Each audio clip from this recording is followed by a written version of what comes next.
এই শোনো, তোমার সাথে আমার কিছু কথা আছে। সে তো রোজই থাকে। তোমার সাথে আমার সিরিয়াস কথা আছে কিন্তু। সত্যি করে বলো তো, আজকে মাছের তরকারিটা কেমন হয়েছে? তরকারিটা খুব সুন্দর হয়েছে, আর কালারটাও সুন্দর হয়েছে। আজকে মাছের তরকারিটা তোমার মা করেছিল।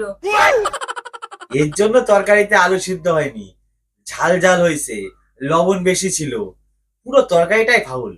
আমি মিথ্যে কথা বলেছি, তরকারিটা আমিই করেছিলাম। ও হ্যাঁ, তুমি কি কথা বলবে বলছিলে বলো। আজকে তোমার মাকে আলুগুলো কেটে দিতে বলেছি, তা না করে উনি মুখ ভার করে বসেছিল। আরে বাদ দাও না, এইসব কথা কেন বলছো? জানো তো উনি ওরকম, তারপরেও বলছো। তুমি কেন পোলাপানের মতন এরকম করছো? কেন কেন বলবো না? হ্যাঁ, আজকে সমস্ত জামা কাপড় কাচতে কাচতে আমার কষ্ট হয়ে গেছে, তাই তোমার মাকে বললাম একটু ভেজা জামা কাপড় গুলো তারে মেলে দাও।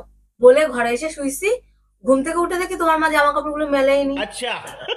মা হয়তো শুনতে পাইনি, আর না হলে মা হয়তো ঘুমাই পড়ছিল। তোমার মা টিভি দেখছিল। তা তুমি তো ঘুমাই পড়ছিলে, তুমি কি করে জানলে মা টিভি দেখছিল? আমি বললাম তো উনি টিভি দেখছিল। আরে তুমি এসব বাদ দাও, তুমি তো আমাকে বলতে পারতে, আমি মেলে দিতাম জামা কাপড় গুলো। তোমাকে কি বলবো? হ্যাঁ, তুমি কি বাড়ি ছিলে? তুমি তো আড্ডা দিতে গেছিলে। আরে আমি যখন বাড়ি আসি তখন আমাকে বলতে পারতে। ততক্ষণ তো সূর্য চলে গেছিল। তাহলে সূর্যকে ফোন করতে পারতে। সূর্য বলতে তোমার বন্ধু সূর্যের কথা বলছি না, আকাশের সূর্যের কথা বলছি, যার তাপে জামা কাপড় শুকায়। আর তোমার সাথে মার যদি কোনো ঝামেলা হয় সেটা নিজেরা মেটাবে, আমাকে বলবে না, ঠিক আছে? তাহলে আমি আমার এই কথাগুলো কার সাথে আলোচনা করব? কেন, তোমার মার সাথে?